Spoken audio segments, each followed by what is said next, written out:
Hello and welcome, ladies and gentlemen, to a new edition of the Daily Debate. Today marks the first day of the holy month of Ramadan, so we're wishing all our viewers all around the world a very happy and blessed Ramadan for everyone. Ladies and gentlemen, in tonight's episode, we're going to be focusing on the Egyptian-African relations, the past, the present, and the future.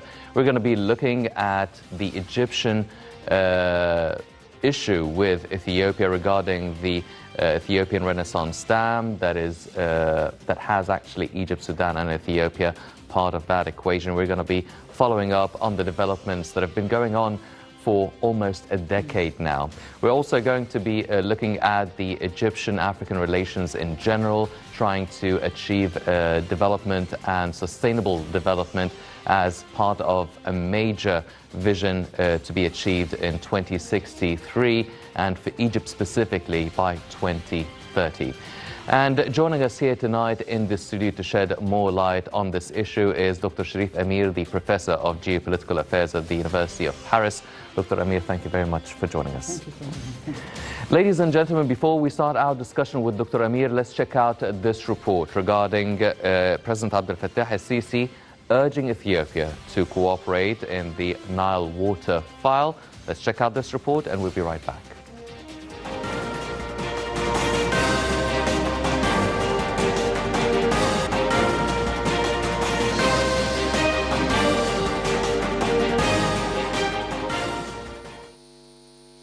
President Abdel Fattah el-Sisi received visiting Russian Foreign Minister Sergei Lavrov in Cairo, where they exchanged viewpoints on developments related to the Ethiopian dam conflict. Presidential spokesperson Ambassador Bassem Radi said that President el-Sisi told Russia's Foreign Minister Lavrov that failing to resolve the Grand Ethiopian Renaissance Dam crisis would negatively impact the security and stability of the region. El-Sisi affirmed that the water issue is a matter of national security for the country, stressing the necessity of reaching a comprehensive and legally binding deal between Egypt, Ethiopia and Sudan on the filling and operation of the dam. Meanwhile, Lavrov affirmed Russia's unwavering refusal of the compromising of Egypt's water rights and a rejection of unilateral measures in this regard. He expressed appreciation for the sincere and relentless efforts by Egypt to resolve the crisis and said he hopes an agreement that achieves the interests of all through negotiations is reached as soon as possible. Monday's meeting also saw discussions on the Libyan crisis and issues of bilateral interest, including cooperation between Egypt and Russia on the security and military level. El-Sisi stressed Egypt's firm strategic stance on restoring security and stability in conflict-hit countries in the region. On Libya, el-Sisi affirmed the necessity of clearing the country from mercenaries and undermining illegitimate foreign interference in Libyan domestic affairs to allow for holding national elections in December. Lavrov praised Egypt's efforts to resolve the Libyan crisis, adding that this has consolidated Egypt's role as a central pillar for security and stability in the region. Later, Foreign Minister Sameh Shoukry and visiting Russian counterpart held a press conference after they held talks in Cairo. Lavrov said Moscow is convinced that there is a resolution to the Ethiopian dam crisis that would guarantee the legitimate rights of the three countries, Egypt, Sudan, and Ethiopia. He stressed that Russia supports negotiations among the three countries under the auspices of the African Union as a way to reach a resolution to the dispute because Moscow believes in African solutions for African problems. For his part, Shoukry said that Egypt believes that Russia has the ability through its bilateral relations with the various parties to the dam dispute and its capabilities, and given its international prestigious impact and position, to impress on all sides the need to reach a resolution and push the parties to refrain from unilateral acts. The foreign minister said that for a decade now, Egypt has been trying to reach an agreement during negotiations and has shown great flexibility in this regard. He added that water rights of downstream nations are an existential issue which could not be handled through negotiations, while one of the parties is taking unilateral measures which undermines negotiations, making them hollow.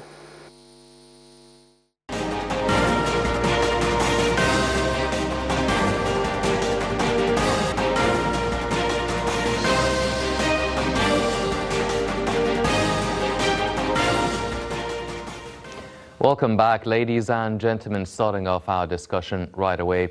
Dr. Amer, now the Ethiopian Renaissance Dam has been an issue over the past decade. We've been talking about it here numerously. It's a question that every Egyptian keeps asking. So what's going to happen regarding that dam? What's going to happen with Ethiopia? What's going to happen regarding this file? And so far, it has been a circle of no agreement. It has been fruitless. It's Egypt, Sudan, and Ethiopia. We started off consulting with French firms, and then we consulted with other African countries, getting the United States administration, the World Bank, the IMF engaged in the negotiations. All the disputes regarding the Nile water file, trying to secure, Egypt and Sudan are trying to secure fair and legitimate right of the Nile water, but Ethiopia seems to stall and not play ball, basically. Up until quite recently, it has been quite, Ethiopia has made its position very clear that it's not really going along with any of the negotiations. How far do you think Egypt has reached within this decade-long debate? Well, first of all, happy Ramadan to everyone.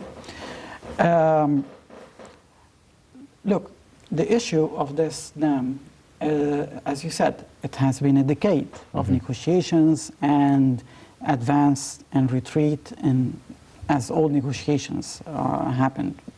Egypt, fortunately, has an experience in that during the Camp David Accords. So, and it was the most stubborn negotiator, which is the Israeli negotiator. So we have reached the level of the highest of the negotiators, but we achieved at the end our goals. So this is, I'm optimistic about that, because in negotiations we have the experience, we have the capability, we have the relations. But let's see the other part, or the other side of this issue, which is Ethiopia.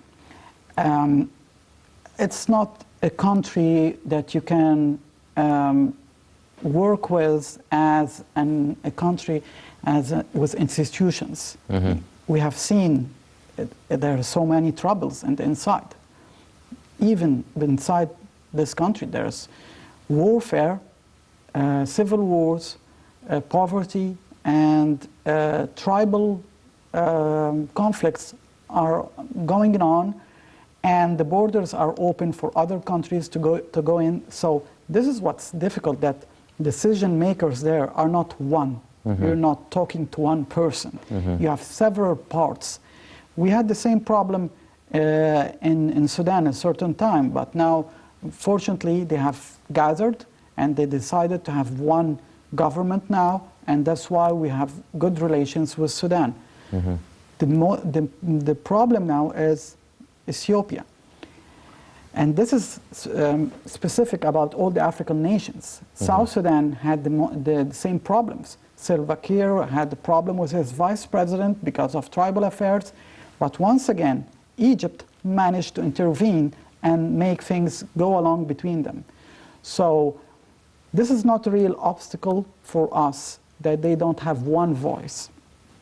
Because there are some political actors there who see that why should we go in this conflict to the end of the tunnel with Egypt? Why we have to find a solution, but others are not willing to do so.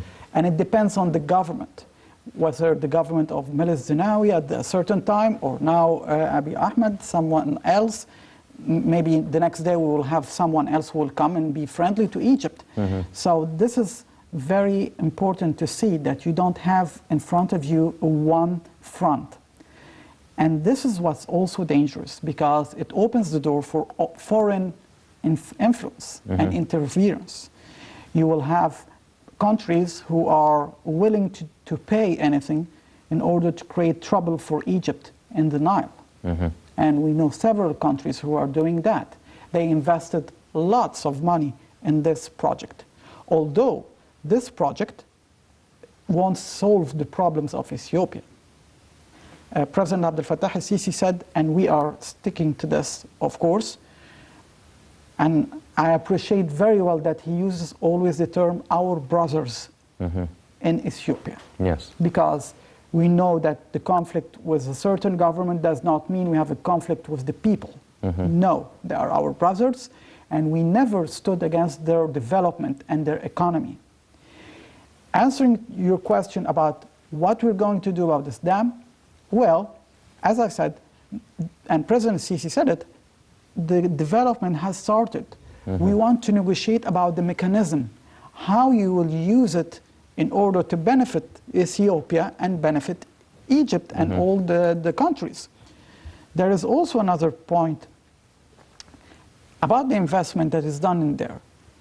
We want to tell our brothers there in Ethiopia, why all this focus from foreign countries about the Renaissance Dam? Why this money didn't go to other projects to develop the economy there, to build schools, to build hospitals, to find solutions for the tribal affairs?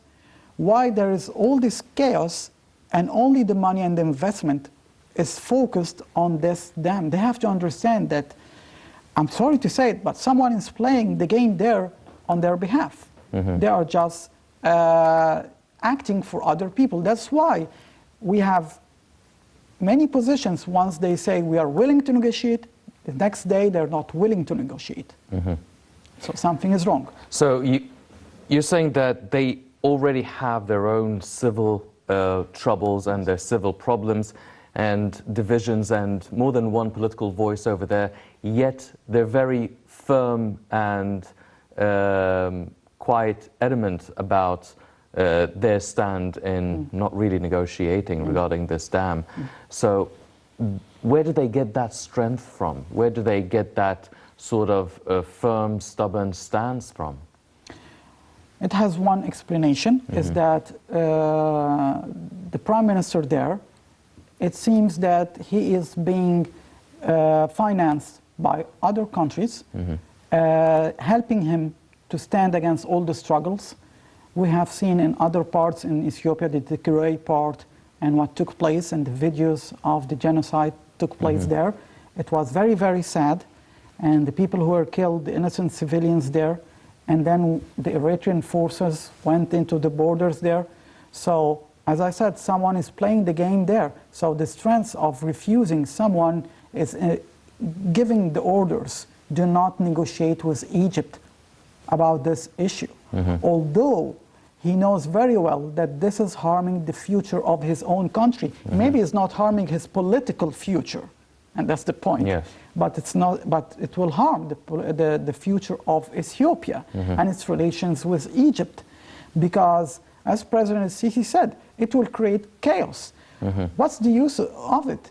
The Nile is wealth for everyone, and if they want to start a development, we will be the first, and Egypt was the first to help Ethiopia to regain its position and to have economic development. But why is this? This is not the only way for them. Why they're insisting that this is the only way and not negotiating about it?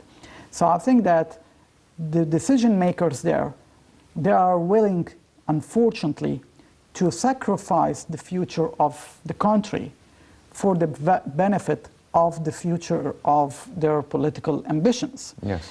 What's the use of keeping the rule of a country who has civil war, famine, and bad relations with Sudan, bad relations with Egypt? They're condemned by even Russia when Prime Minister Sergei Lavrov came, and he condemned that what the unilateral actions are not accepted. The U.S. is not trying to really support Addis Ababa. I think that there is a question mark about the situation inside Ethiopia. Well, if they're concerned about their own development and other foreign interference is promising, helping out with development in Ethiopia. Egypt is also part of their negotiations. They want to safeguard Egypt and Sudan's share in the Nile water, along with Ethiopia. They're also talking about transferring power, transferring expertise, developmental projects over there. So they will still be winners by getting a lot of energy, getting a lot of expertise, developmental projects. It is a win-win situation for them if they do play along. So why is it still so, why do they have this sort of allegiance to other foreign interferences and influence? Well, it seems that the struggle inside Ethiopia on the power is a huge game. And someone, which is these foreign entities, understood that and started playing behind the scenes and started recruiting some and putting them into power. And this means money, means arms, and means media. So someone is playing these three: financing the government of Abiy Ahmed, financing him with the arms, and giving him a protection in the media that no one should expose what's taking place in the inside. Yes. We barely know what's going on inside Ethiopia. We heard and saw the videos about the Tigray, but it was after it was too late when people were killed. Yes. And that's why someone is giving him this umbrella and telling him the main goal is Egypt. So once again, Egypt is a powerful country in this region, but a powerful country for peace and stability. And he has to accept that and understand that. For example, when we had our military maneuvers with Sudan, why they were irritated? We have maneuvers with everyone. Egypt has maneuvers with the Russians. That does not mean we are against the United States. We have maneuvers with the Americans. That does not mean we are against Russia. We have maneuvers everywhere, and this is our right. And Sudan is our neighbor, and we have historical relations. Why they try to portray that as a kind of aggression? Don't they have their own maneuvers there? Yes. We didn't care about it. It's the sovereign decision of every country. So I think that they're trying to find a way, and I think this is the problem of the government there, as he doesn't have a front which is against Egypt. Someone is telling him, you have to tell your people that Egypt is an enemy against your economy, against the future, and he has a tough time in achieving that. Fortunately, Egypt has excellent reputation among the Ethiopians. There are Ethiopians living here in Egypt in safety, and no one harmed them. They have all the rights protected by the law as the Egyptians. Yes. So I think that the government is isolated there, and they're playing a dangerous game in this kind of negotiations. And the fact is that when he started saying that I want to negotiate with Egypt, he had problems everywhere in the country. No one stood behind him. Yes. Dr. Amer, now you've mentioned the Egyptian diplomacy. Now we've had our history with negotiations. You've mentioned the Camp David agreement, and now the Egyptian diplomacy has exercised its utmost patience, going decades, 10 years, negotiating the same file. How do you evaluate and assess the Egyptian diplomacy in dealing with such a file, and where do you see it going? Should we still exercise this patience? Should we have a different strategy to go about it? Are we doing the right thing? Is there more to be done? Are we showing a bit too much patience? No. In diplomacy, and especially when it deals with neighbors and wars and conflict, you have to exhort diplomacy to the last breath. And people like President Abdel Fattah al-Sisi knows very well that peace is priceless, and that's why we have to do it for our interests and the interests of our brothers in Ethiopia. So never consider peace as a kind of waste of time. You have to negotiate. We are doing the right thing. Yes. Cairo is open for all the visits. Even if the Ethiopians decide they should come to Egypt and negotiate, we are welcoming them. We are welcoming everyone to come and negotiate. We are contacting the leaders in Congo, in Burundi, in Kenya. We are talking to everyone, because that does not mean that we are weak. That means that we are using the soft tools that we have. But the Ethiopians have to understand, and let me be precise, not the Ethiopians, the government of Ethiopia.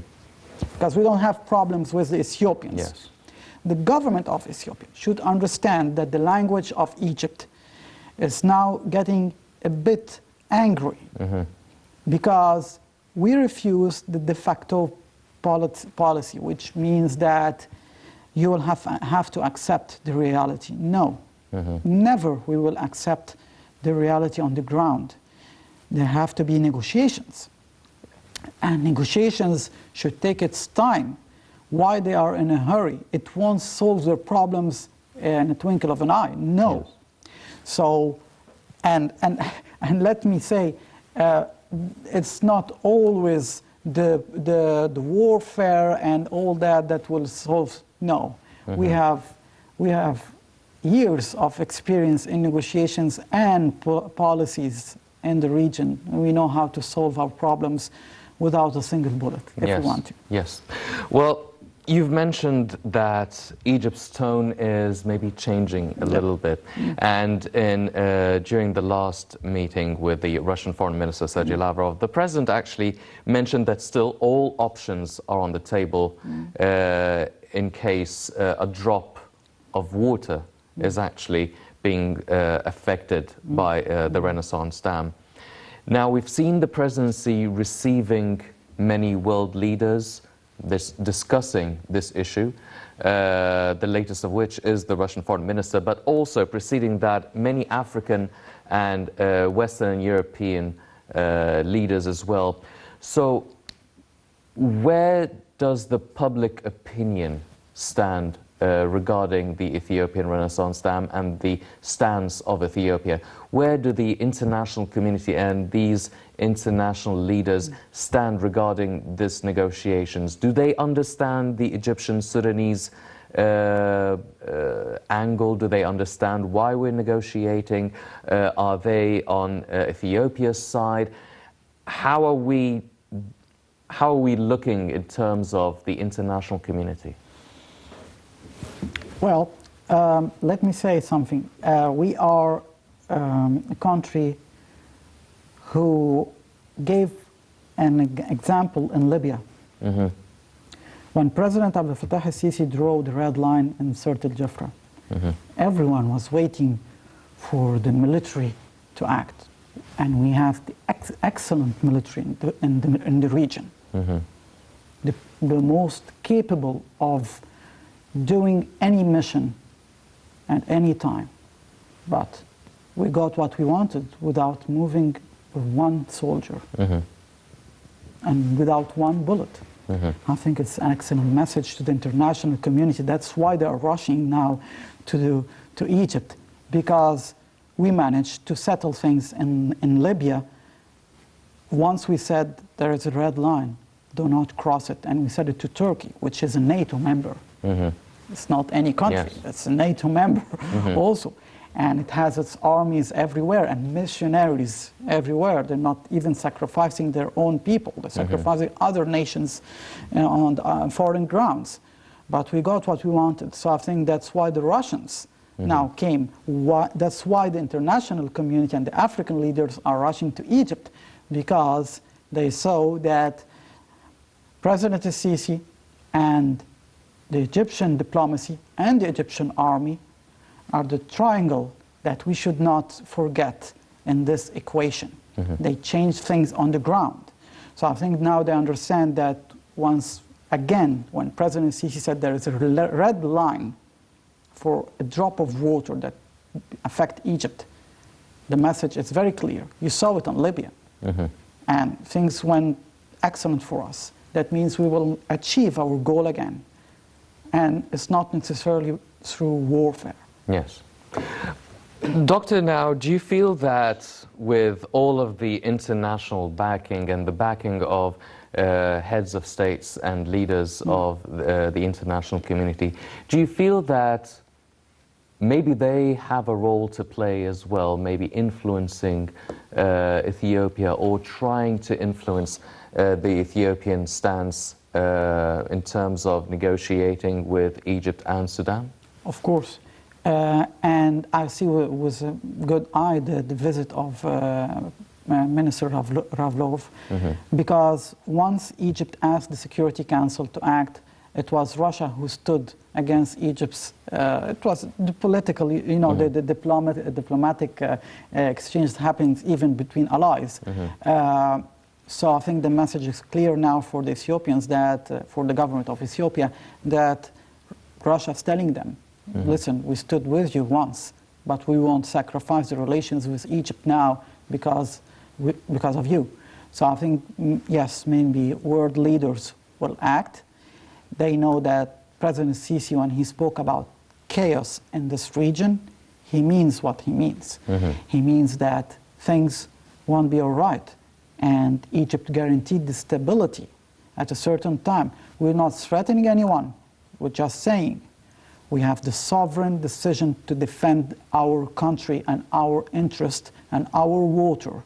According to the international law, and President Sisi said it, according to international law, everyone now is a witness that we are exerting all the efforts. So I think that, yes, maybe other countries will intervene at a certain time. But I'm not optimistic, to say the truth, I'm not optimistic about the government there, that they are willing to listen. But the relation between the government in Addis Ababa and the people is very fragile. And I think this time will give us an answer what will happen in Ethiopia. Well, the negotiations have been going on for a decade now. The tone is starting to change a little bit, but how far do you think it will last? How long do you think it will last? How long do you think it would take for Ethiopia to come around, or for a certain change of strategy and dynamics of the negotiations from the Egyptian and Sudanese side? Well, we have a deadline as July for the second stage of the Renaissance Dam. I think that Egypt's language now that has changed, I think that things will change also. It will change maybe inside Ethiopia. I think that the people now there are fed up with what's taking place in the country. Maybe the government there will decide a certain time to change its course. We hope so. But if they will swim against the tide, I don't think they will be able to win. As you said, it's a win-win relationship. So I think that the people in Ethiopia wish to have good relations with Egypt and Sudan. We were excellent neighbors for decades. So why now this will happen? I think that the people of Ethiopia know that even this instability inside their country is not a good solution. I think that the people know in Ethiopia that their friends or family, many of them living in Egypt, and they're gaining money here and transferring it to Ethiopia. It will affect the people there. I think that even the Ethiopians in the diaspora working anywhere else in the Arab countries, I think that our friends there will take harsh measures in hiring them. So I think they will be affected in all ways. In addition to that, Egyptian diplomacy is very strong in defending our case. And I think that many people know now in the international community that Egypt is willing to fight diplomatically, but is not willing to negotiate its rights. And there's a huge difference between both. We could fight to achieve the win-win gain or win-win relationship, but I won't negotiate for being for defeat. This won't happen. Yes.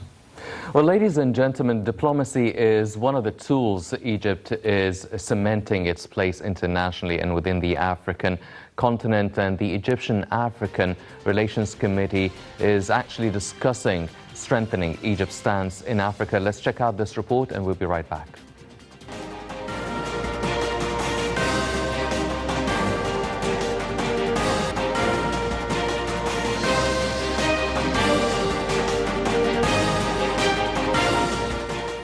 The Standing Committee for the Follow-up of Egyptian-African Relations held a meeting on Sunday to discuss Egyptian activities regarding Africa. The meeting was chaired by Egypt's Deputy Foreign Minister for African Affairs, Hamdi Sanad Louza, and took place in the presence of representatives from various ministries and government bodies. The meeting reviewed ways to strengthen Egypt's move towards the African continent in light of the attention given by the political leadership to this file. It also looked at developments in relations with the DRC in light of the DRC president's visit to Cairo in February.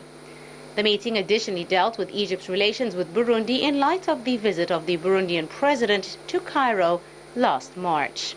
Egypt has stressed that cooperation among countries of the African continent will contribute to boosting joint capabilities in defiance of all challenges facing African states. President Abdel Fattah el-Sisi has asserted that Egypt spares no effort to place its expertise to face challenges facing African countries in order to achieve cooperation, solidarity among countries for sustainable development as well as for the welfare of the African continent.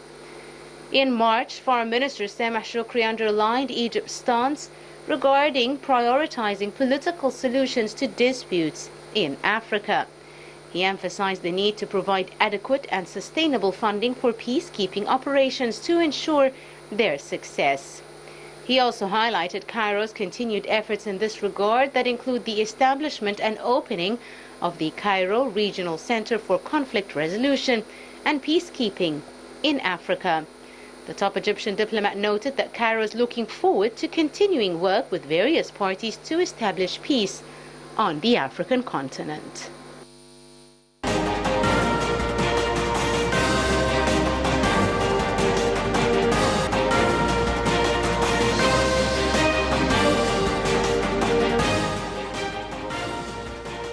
Welcome back, ladies and gentlemen. We're continuing our discussion with Dr. Amer.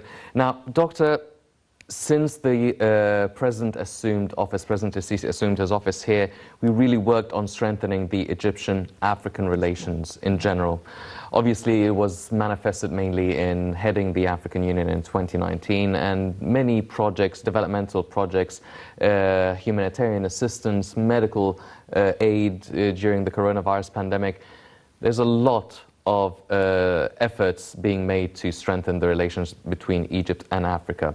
The President, however, said that if we don't reach an agreement with Ethiopia regarding the Renaissance Dam, it will affect the whole developmental process for the continent of Africa. So how is this file regarding the Renaissance Dam, if we reach a deadlock, how will it affect the rest of the African continent in terms of development? Well, I think the word affect has several aspects. Economic, first of all, economic relations, economic situation, I mean, security. And security is not military, it's different. Security. And we have to underline this. Yes. And also, geopolitical situation in the Red Sea and in the Horn of Africa. And I think this is a huge interest for Russia and China now in their power sharing in the geopolitical situation in Africa against the United States and the EU. So I think that a country of, like Egypt has all these keys, and we have all the keys in our hands. Listen, we had, and we still have, the possibility of playing behind the scenes, and no one could blame us. But we don't want to use this kind of cards. For example, the Iranians in the Middle East are the masters of this kind of game. The militias and how they are acting. Erdogan did it in Libya also, but we stopped it. So I think that it's very easy to play all these cards and create instability, and you will be safe, and no one will blame you. So, and I think that also Egypt had huge role in calming the situation in Sudan, in South Sudan, in Kenya, in Somalia, in Tanzania. We managed to bring all these who are in wars internally to accords, and our mediation was very important. If we will lift our hands, I think things will go back to the chaos. The Europeans won't have the same effect. Yes, they had the colonial influence, but it's not present anymore. The Russians are new in the region. The Chinese are new in the region. Only Egypt, who has the possibility of maintaining peace and stability. So let's say, do not play with the lion, because we are the safe part in this region, and we showed the world Libya could have been a huge disaster for Europe, not only Africa. And we calmed the situation. We had all the possibility of blackmailing the Europeans. We didn't do it. So I think the same thing is happening now. We are giving the signals to the whole world. We have the strong military, we have the strong intelligence service, we have the strong diplomacy, and it's up to you to choose.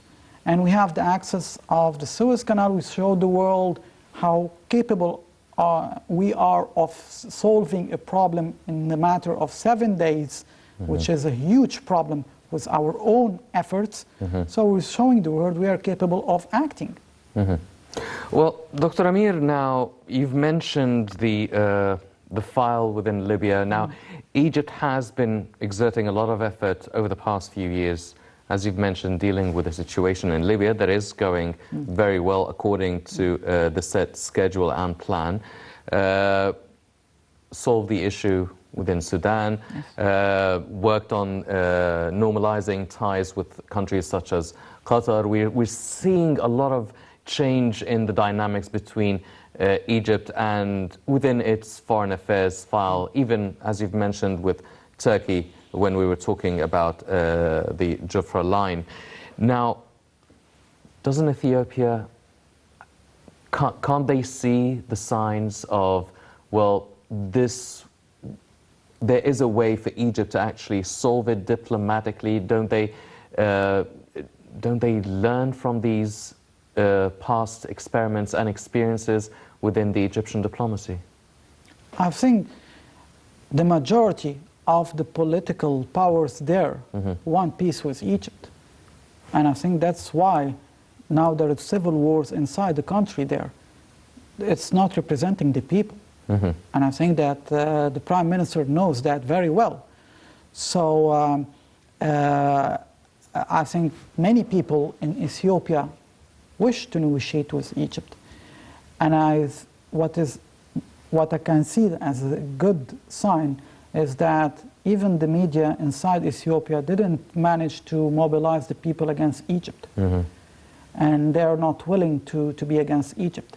And I think that even the religious powers there, which is the Orthodox Church in Ethiopia, or the Muslim community there, the Sunnis, they are all calling for peace and negotiations, because the Orthodox Church is a brother church to the sister church to the Coptic Orthodox Church. The Sunnis there are affiliated to Al-Azhar. So even the nations there is religiously pro-peace with Egypt. Yes. So the guy, I mean, Abiy Ahmed, is isolated, I think. So I think that it's a matter of pressure that could push him to change sides or to leave the stage for someone who will say, well, I have to work with Egypt. We never, ever played the game of separating one nation or making them one against the other. Answering the question, for example, when the revolution took place in Sudan against al-Bashir, there were some factions calling the new authorities to stand against Egypt. Egypt is our enemy, we have to fight. And when they sat together and started negotiating, they were the minority of all, not representing Sudan. And once they were sitting, all the factions, they said we have to have peace with Egypt, normalizing relations with Egypt, brotherly relations with Egypt. Same thing in South Sudan. And that's why I said we have also the intelligence. We have General Abbas Kamel, who went there. President Sisi gave the orders that we have to make them negotiate between them.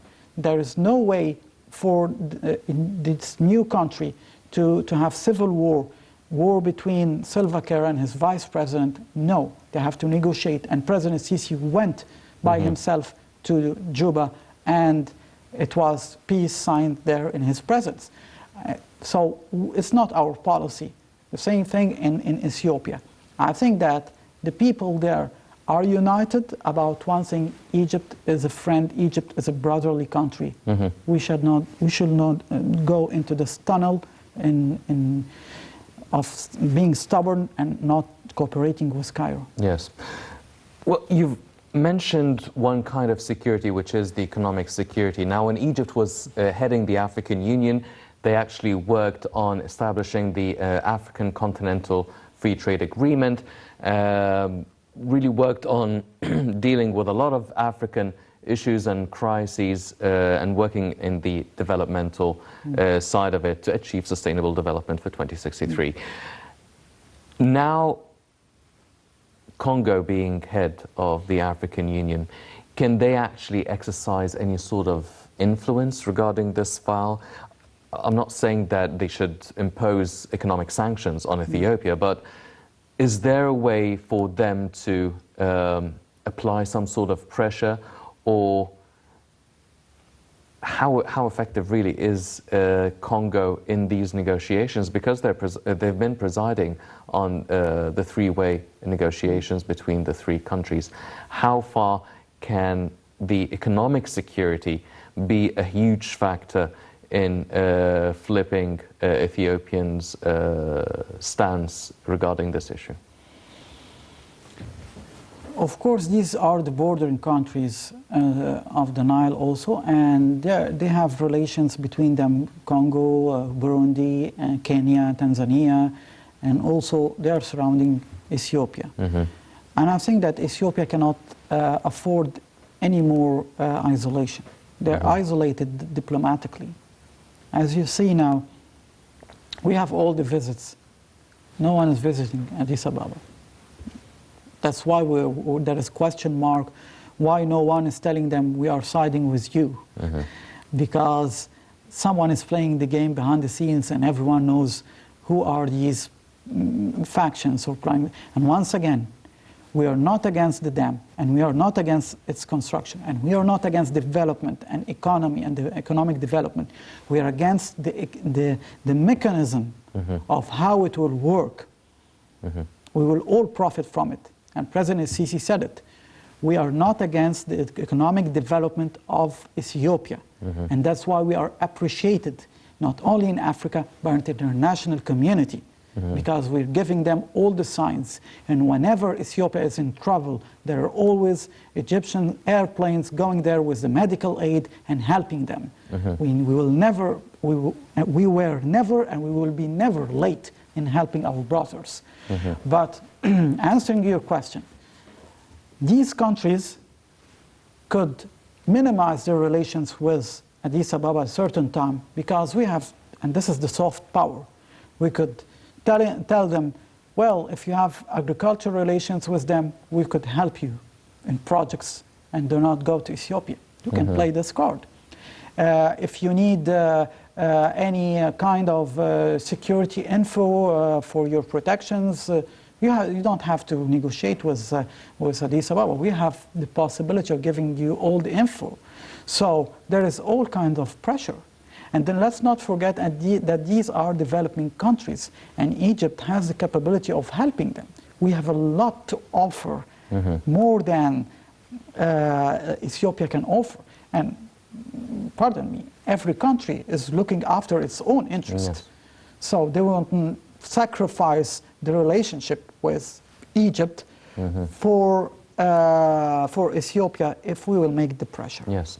One final question, because we're running out of time.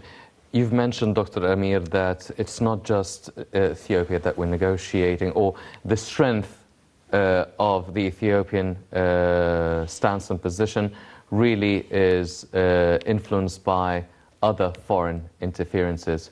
So should we have some sort of a different strategy in negotiations, that being mindful that we're not just negotiating with Ethiopia, but we're negotiating with the people behind this file that is taking place in Ethiopia?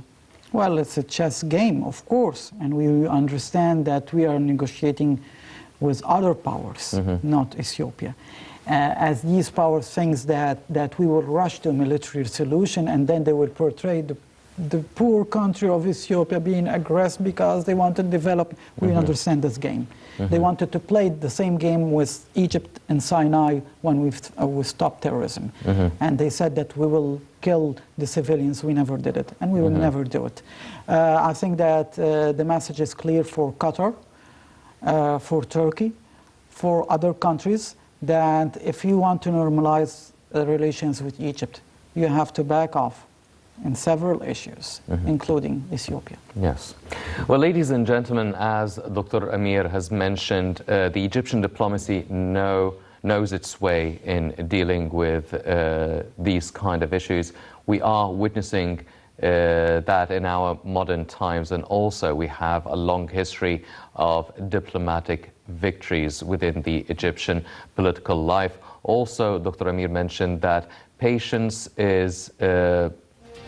is not an option. Peace should be always the first and the last option, and patience should be exercised till the last second.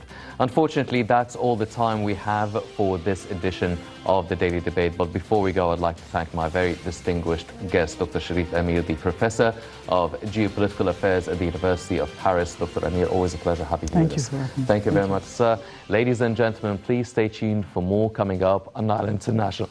Pardon. Happy Ramadan, and thank you for joining us.